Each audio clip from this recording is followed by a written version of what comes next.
Corazón de padre. Así llamé a esto. Vamos a leer Lucas, capítulo 15. Es un poquito largo, pero lo vamos a leer todo, desde el versículo 11 hasta el 32. Un pasaje muy conocido por todos, donde algunas versiones lo llaman el hijo pródigo. Dice, también dijo, un hombre tenía 2 hijos, y el menor de ellos dijo a su padre, Padre, dame la parte de los bienes que me corresponde, y les repartió los bienes. No muchos días después, juntándolo todo, el hijo menor se fue lejos a una provincia apartada, y allí desperdició sus bienes, viviendo perdidamente. Y cuando todo lo hubo malgastado, vino una gran hambre en aquella provincia y comenzó a faltarle. Y fue y se arrimó a uno de los ciudadanos de aquella tierra, el cual le envió a su hacienda para que apacentase cerdos. Y deseaba llenar su vientre de las algarrobas que comían los cerdos, pero nadie le daba. Y volviendo en sí dijo, ¿cuántos jornaleros en casa de mi padre tienen abundancia de pan? Y yo aquí perezco de hambre. Me levantaré e iré a mi padre y le diré, Padre, he pecado contra el cielo y contra ti. Ya no soy digno de ser llamado tu hijo. Hazme como a uno de tus jornaleros. Y levantándose vino a su padre, y cuando aún estaba lejos, lo vio su padre, y fue movido a misericordia.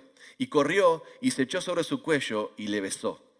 Y el hijo le dijo, Padre, he pecado contra el cielo y contra ti, y ya no soy digno de ser llamado tu hijo. Pero el padre dijo a sus siervos, saquen el mejor vestido, y vístanle, y pónganle un anillo en su mano y calzado en sus pies. Y traigan el becerro más gordo, y mátenlo, y comamos, y hagamos fiesta. Porque mi hijo, muerto era, ya revivido, se había perdido, y es hallado. Y comenzaron a regocijarse.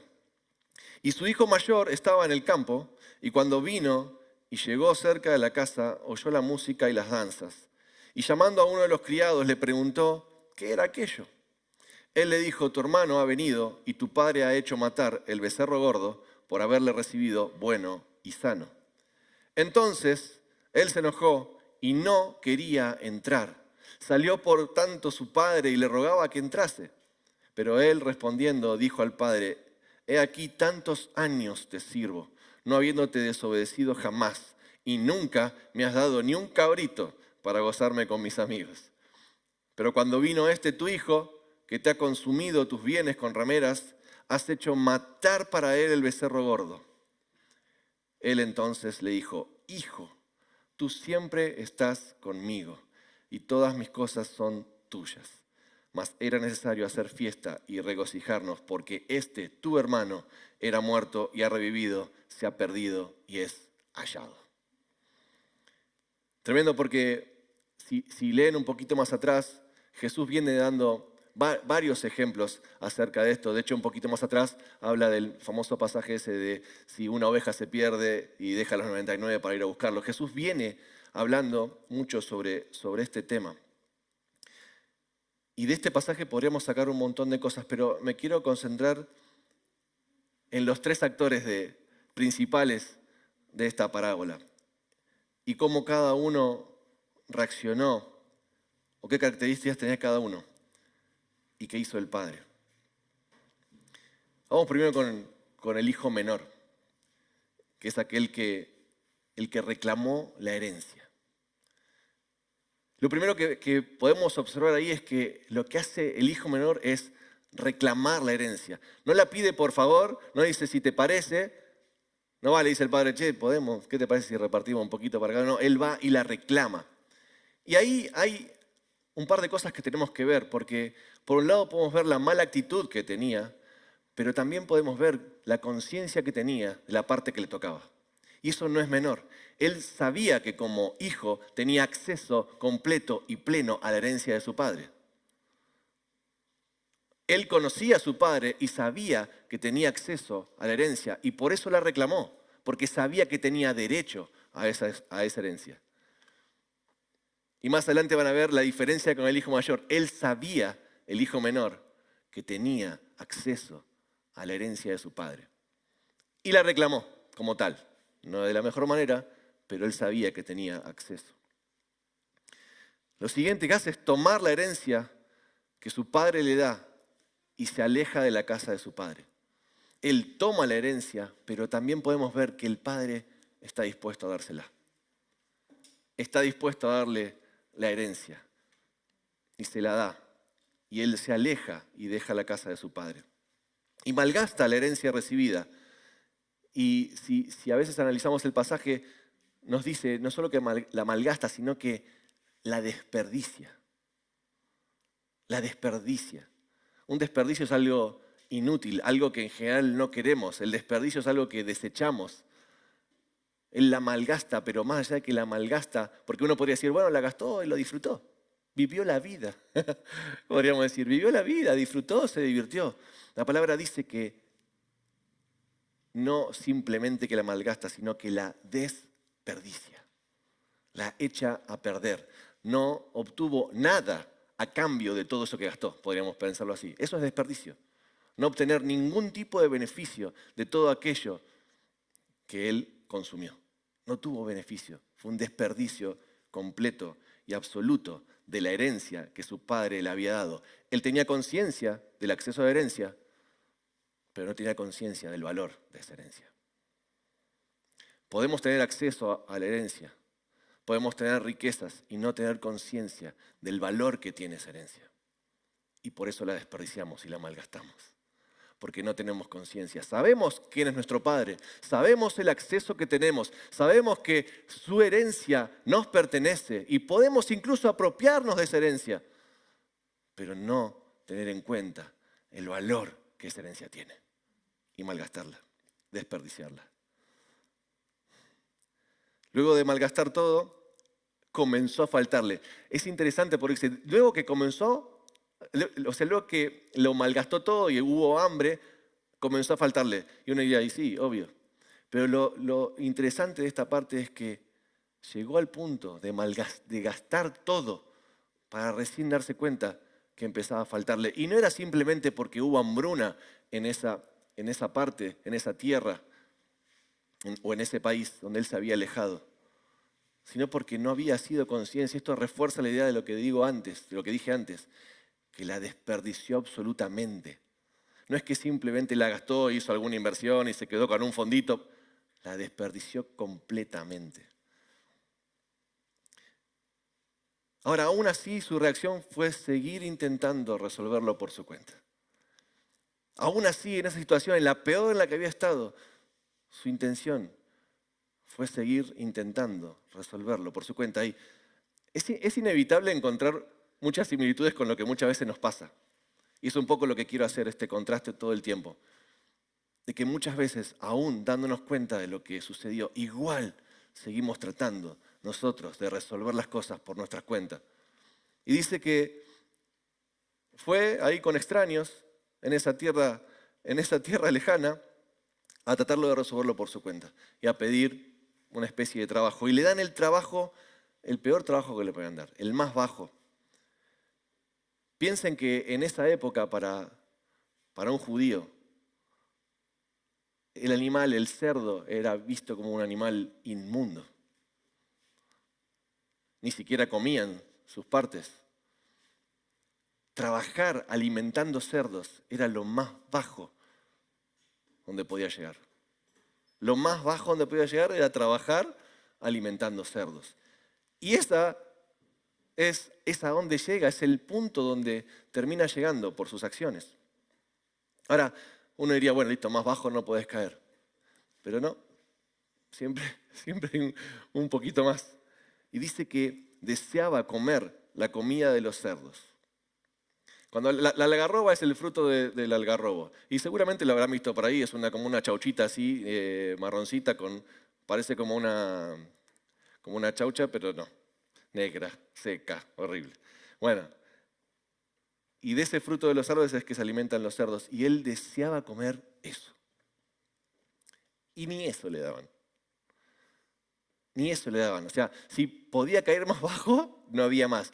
Y imaginen que encima, esto no lo dice exactamente ahí, pero lo que sucede con los cerdos en el chiquero, que sí se alimentan de la algarroba, pero la algarroba cae el fruto de su árbol y cae al chiquero, y el chiquero tiene de todo, inclusive tiene los propios desperdicios del animal. Y el mismo animal se alimenta de una mezcla de todo eso. Y él estaba ahí con eso. O sea, estaba en lo más bajo que alguien se pueda imaginar. Y dice ahí la palabra que es como que él vuelve en sí. Como que si de repente alguien le soplara o le chascara los dedos en la oída y él de repente vuelve en sí, es como que dice, ¿qué estoy haciendo? Y a veces sucede con nosotros también, que pareciera que tenemos que llegar a esos puntos para reaccionar. Yo no estoy diciendo para nada que eso es necesario, definitivamente no, pero a veces pareciera que nos empecinamos en seguir actuando por nuestra cuenta, por nuestras fuerzas, con lo que creemos entender. Y hay un momento que pareciera que tenemos que tocar fondo para reaccionar. Y dice eso como que vuelve en sí, como si reaccionara, como si él no estuviera en sí mismo, vuelve en sí. Es como que de repente se le aclara la mente y se da cuenta que los trabajadores de la casa de su padre estaban mejor que él. Y que claramente no tenían que comer algarrobas, sino tenían pan de sobra, estaban bien alimentados, estaban bárbaros, los trabajadores estaban mejor que él. Y entonces ahí viendo su condición, él se arrepiente. Después vamos a analizar esto. No dice exactamente que se arrepiente, pero esto cuando vuelve en sí, de alguna manera ve su condición y dice, yo no puedo quedarme acá. Si los trabajadores de mi padre están mejor, yo no me puedo quedar acá. Ahí se produce una primera ruptura necesaria. Pero elabora una pequeña estrategia. Entonces dice, bueno, voy a hacer una cosa. Voy a reconocer mi pecado contra Dios y contra mi padre. Le voy a decir que pequé contra él y contra el cielo. Y a ver si así me acepta de vuelta. Estaba dispuesto de alguna manera a entregar su identidad como hijo para hacerse como un jornalero. Fíjense que aún en esa condición, cuando se había producido la primera ruptura, donde él de repente toma conciencia, aún así todavía estaba viendo cómo elaborar una estrategia para seguir solucionándolo él. Estaba más cerca, por lo menos iba a ver al padre, vamos a darle a la derecha por ese lado. Pero aún así, seguía elaborando una estrategia humana. Y es muy interesante cómo él arranca conociendo o siendo consciente de la herencia o el acceso a la herencia que tenía de su padre, pero como no conocía el valor que esa herencia tenía, termina en esta condición y termina él queriendo forzar la cosa, queriendo generar algún fruto o algo mejor a partir de su propio esfuerzo. Y la estrategia que idea es esta, arrepentirse y decirle delante de su padre, pero, bueno, listo, yo ya no soy merecedor de ser llamado tu hijo. Eso es lo que dice la palabra, no soy merecedor. Así que es como que no soy digno, entrego mi identidad de hijo y me convierto en un jornalero. Ahora, lo interesante es que él va por ser jornalero. Y el jornalero cobra un salario por el trabajo que hace. Fíjense que igual pareciera que el arrepentimiento es como hasta parcial, ¿no? Porque uno diría, la verdad que con lo que debes, andá y ofrecete como esclavo, porque en esa época había esclavos. Ofrecete como esclavo y pagá todo lo que te gastaste. Sin embargo, lo que él hace es ofrecerse como jornalero. El jornalero recibía un salario. Hasta ahí estaba dispuesto. Es increíble. Salud. Como va a salir en el video, lo digo. Y no se sentía digno de ser llamado hijo por lo que había hecho. Hasta ahí, el hijo menor. ¿Estamos? Vamos a ver qué hace después el padre. Luego el hijo mayor es un poco más cortito, pero fíjense lo que hace. No reclama la herencia. Él no va a reclamarla. Pero la recibe cuando se la dan a su hermano menor. Porque el pasaje dice que cuando el hermano menor reclama la herencia, el padre la reparte en dos partes iguales. O sea, no la reclama, pero la recibe.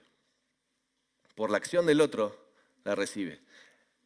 Es esas personas que tienen una actitud mucho más pasiva y que aparentemente son mucho más santos, son mucho más ubicados, pero igual están recibiendo lo mismo que recibió el otro. Aparentemente están haciendo todo bien. Aparentemente son buenos, son esforzados. Pero a veces se esconden detrás de las acciones de otros. No se fue con su hermano, no intervino, tuvo una actitud pasiva. Digamos que no se la jugó por nada, y aún siendo el hermano mayor. Y cuando su hermano vuelve, estaba en el campo trabajando, haciendo lo que tenía que hacer. Es una actitud típica religiosa. Cuando Jesús habla de esto, en definitiva, con el hijo mayor está figurando a los fariseos. Pero es una actitud típica religiosa que muchas veces sigue estando en nuestro tiempo. Y que muchas veces nosotros mismos nos encontramos en la misma situación. ¿Cuántas veces miramos a los demás por lo que están haciendo y enseguida comparamos contra lo bueno y maravilloso que somos nosotros? Y contra lo bien que hacemos las cosas. Contra todo lo que hemos hecho, pero el otro. Y siempre tenemos la mirada puesta en el otro. No solo eso, sino que se enojó y no quiso participar de la fiesta, ni entrar en la casa de su padre. No, que se enojó. Porque encima nos pasa eso, ¿no? Cuando estamos en esa actitud. Es injusto. Esto es injusto. No tenía que ser. Y al que acusamos inmediatamente, ¿a quién es? Porque su enojo, les aseguro que con su hermano menor seguro estaría enojado, pero el enojo en este caso es con el padre. Y tal es así que le dice, tantos años, le hace un reclamo, tantos años te serví, nunca te desobedecí, siempre hice lo que vos me dijiste y no me diste ni un cabrito para hacer una fiesta con mis amigos. Y a este le mataste el becerro gordo. Este que no se merece nada. ¿Y cuántas veces medimos la gracia de Dios por lo que hacemos? Y una y otra vez como que caemos en lo mismo, ¿no? Hablamos de la gracia, comprendemos la gracia, en parte sí, en parte no, la vamos descubriendo, pero la realidad es que cuando vemos que la gracia de Dios está sobre aquel que a nuestros ojos no es merecedor, ya no entendemos la gracia. Y es como que de repente nosotros sí mereciéramos la gracia. La gracia es un favor inmerecido, tanto para el hermano menor como para el hermano mayor. Se enojó, no quiso participar, le reclamó a su padre los años de servicio y obediencia y considera que no tiene el favor de su padre en comparación con su hermano. O sea, no solamente es que entendemos que el otro no es merecedor de la gracia, sino que de repente empezamos a pensar que entonces el favor de Dios no está con nosotros. Y al final, ¿qué hay que hacer? ¿Hay que hacer todo mal para que el favor de Dios esté conmigo? Hay que hacer todo mal, entonces. ¿Eso querés, Señor? Que haga todo mal. Esa es la actitud que hay que tener al final para que tu favor esté con nosotros. Vamos a ver qué le dice el Padre. Y por eso llamé a este mensaje Corazón de Padre. Fíjense, el Padre reparte la herencia con sus dos hijos en partes iguales. El corazón de Padre no hace diferencias. El corazón de Padre no hace diferencias. Eso es para arrancar. El corazón de Dios no hace diferencia con ninguno de nosotros. Su gracia súper abundante es igual y la reparte de la misma manera para cada uno. Hay que ver qué hacemos después nosotros con esa gracia. Cuando su hijo menor vuelve, dice que lo ve aún cuando estaba lejos.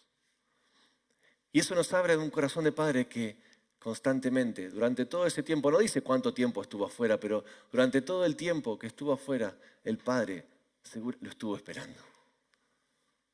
Su corazón lo estaba esperando. Me imagino en mi mente como el padre siempre saliendo y mirando hacia lo lejos en el campo, ahí descampado, a ver si de repente veía ver algo. Y capaz que venía y dice, no es. El padre lo estaba constantemente esperando. En su corazón estaba anhelando una y otra vez que regrese a sus brazos, No tenía nada que ver con lo que había hecho, con cómo se le había reclamado. El corazón del Padre, el corazón de Dios está una y otra vez esperando que vuelva. Es como, ¿cuándo va a volver mi hijo amado? ¿Cuándo va a venir? ¿Cuándo va a volver? Ese es el corazón de papá. Y aun cuando estaba lejos, lo vio, porque lo estaba esperando. Y al verlo dice que es movido a misericordia y salió corriendo a abrazarlo y a besarlo. Fue movido a misericordia. Es la misericordia, es la gracia que puede recibirlo. Es por esa misericordia a la que es movido que puede recibirlo. Y es esa misma misericordia, esa misma compasión, esa misma gracia la que tiene Dios con nosotros cuando nos volvemos a Él. Y acá hay un detalle re interesante, porque ¿se acuerdan que el hijo había ideado decir, bueno, no soy digno, ¿sí? Pequé contra el cielo y contra vos, y haceme un jornalero, ¿sí? Pero fíjense que llega, el padre lo abraza y él empieza con su discurso. No soy digno, pequé contra el cielo y contra vos. Punto. El padre no lo deja terminar la frase. No llega nunca a poder decir, haceme como un jornalero. Es interesante porque no llega ni a poder decirlo. Es como si el padre, ya está, no necesito la otra parte. Y fíjense que lo abraza, no le permite terminar la frase. Él nunca escuchó lo que tenía pensado decir acerca de que lo haga como un jornalero, y en cambio lo llena de dignidad al vestirlo con el mejor vestido. Le pone un anillo y le pone calzado y lo sigue poniendo por encima de sus siervos, porque le dice a los siervos, vístanlo, pónganle calzado. Imagínense, debería venir todo sucio de los cerdos y todo eso, todo andrajoso. Le devuelve la dignidad. Lo primero que hace el corazón de papá es devolvernos la dignidad. No tiene que ver con merecerlo, es lo que él hace, ese es su corazón. Y hace fiesta en honor de su hijo con el mejor banquete. Hace fiesta. No tiene nada que ver con lo que nos pasa a nosotros, ¿no? Hace fiesta, no gasta un segundo en reclamar nada. El hijo solo tuvo que decir, Padre, he pecado contra el cielo y contra ti, no soy digno de ser llamado tu hijo. No hizo falta más nada. Ese arrepentimiento por su condición que se había producido en él era todo lo que el padre necesitaba para recibirlo, para abrazarlo, para hacer fiesta. Y restaura la identidad de su hijo, que pasó de muerte a vida, estando perdido y siendo hallado. Lo restaura a su condición de hijo. Y fíjense que esa restauración es por la misericordia y la compasión del Padre. Y acá hay un detalle súper interesante, que el arrepentimiento completo que implica cambio sucede cuando nos encontramos con la gracia de Dios. Lo voy a decir de vuelta. El arrepentimiento completo que implica cambio sucede cuando nos encontramos con la gracia de Dios. La palabra arrepentimiento en la Biblia es metanoia, y esa palabra significa cambio de actitud, cambio de mente, es un cambio de 180 grados. Ahora, ese cambio de mentalidad completo no se produjo inicialmente en él. Fíjense que él seguía teniendo, el hijo menor, una estrategia. Estaba arrepentido porque vio su condición y dijo, claramente esto no puede ser. Pero el arrepentimiento que genera cambio se produce por gracia. Se produce por gracia, porque si fuera de otra manera, tendría que ver con lo que podemos hacer. El arrepentimiento completo en la que el hijo puede volver a disfrutar de su identidad como hijo, que puede volver a ser restaurado, porque dice que celebran juntos, acepta celebrar, disfruta de la celebración, estaba dispuesto a ser un jornalero, a trabajar por un salario y de repente puede disfrutar del tiempo con su padre. Eso es por la gracia de Dios sobre su vida. Es donde se produce el arrepentimiento completo, ese arrepentimiento que genera cambio, es por gracia y que le da acceso a la restauración y a la transformación de Dios en nuestras vidas. La palabra habla del don de arrepentimiento. Si es un don, es dado por gracia. Necesitamos, obviamente, inicialmente hay algo que tenemos que darnos cuenta de nuestra condición. Necesitamos avivarnos y darnos cuenta de cuál es nuestra condición. Pero ese es solo el primer paso. Ese paso es el que nos lleva a correr a los brazos de Dios, a los brazos de Jesús, a los brazos de la gracia. Porque como decimos siempre, la gracia es para salvación, pero la gracia también es el vehículo que nos lleva en el proceso de restauración y transformación de Dios. La gracia es poder. Vemos nuestra condición, corremos a Jesús, porque en Él está la gracia para poder ser transformados, para que ese cambio sea posible. Amén. Sale a buscar al hijo mayor, el padre, para hacerlo parte de la fiesta. Fíjense el corazón del padre que aún en esa situación seguía atento a su otro hijo. El corazón del padre no hace distinción, sigue atento y sale a buscarlo y le ruega, dice la palabra, le ruega que entre y sea parte de la fiesta, que sea parte del banquete, que no se lo pierda. Le ruega que lo haga y él no quiere.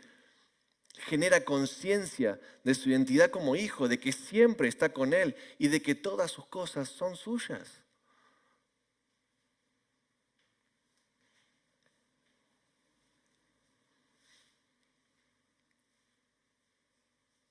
La falta de conciencia de nuestra identidad como hijos nos hace perdernos de la fiesta de Dios.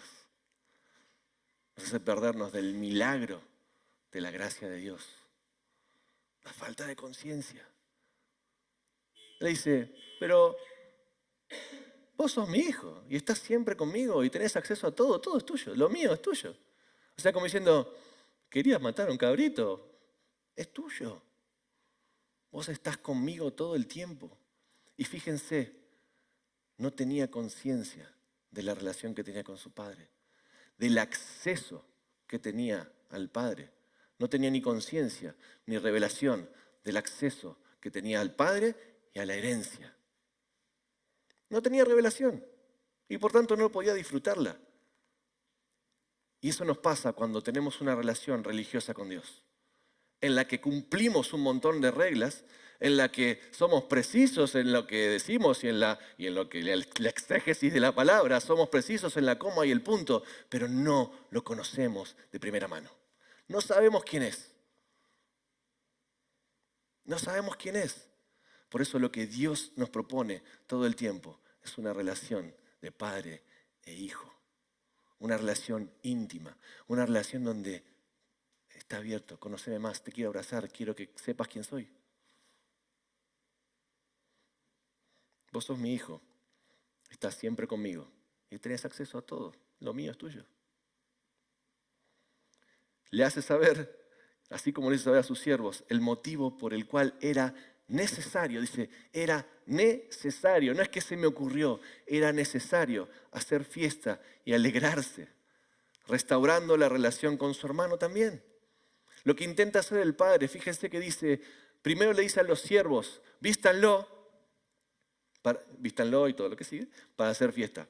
Y cuando se encuentra con el hermano mayor, porque antes le dice, porque mi hijo estaba perdido, como le dice a los siervos, pero cuando se lo dice al hermano mayor, porque tu hermano. Le podría haber dicho, porque mi hijo también. Dice, porque tu hermano estaba perdido y fue hallado, estaba muerto y ha revivido.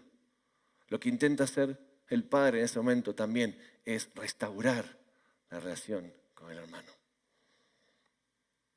Tu hermano, alegrate porque tu hermano que estaba muerto ha revivido, tu hermano que estaba perdido, fallado. Por eso es necesario hacer fiesta. Esa es la gracia de Dios. Y si no podemos aceptar la gracia de Dios para otros, tampoco la podemos recibir.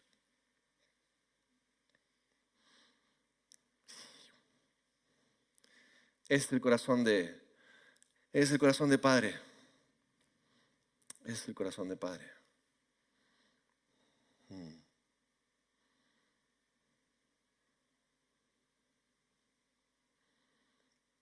Filipenses 4:19 dice, mi Dios pues suplirá todo lo que le falte conforme a sus riquezas en gloria en Cristo Jesús. Y en Efesios 1:3 dice, bendito sea el Dios y Padre de nuestro Señor Jesucristo, que nos bendijo con toda bendición espiritual en los lugares celestiales en Cristo. Hay una conciencia que tenemos que ganar como hijos e hijas de Dios, de las riquezas que tenemos en Dios. Y muchas veces nuestra mirada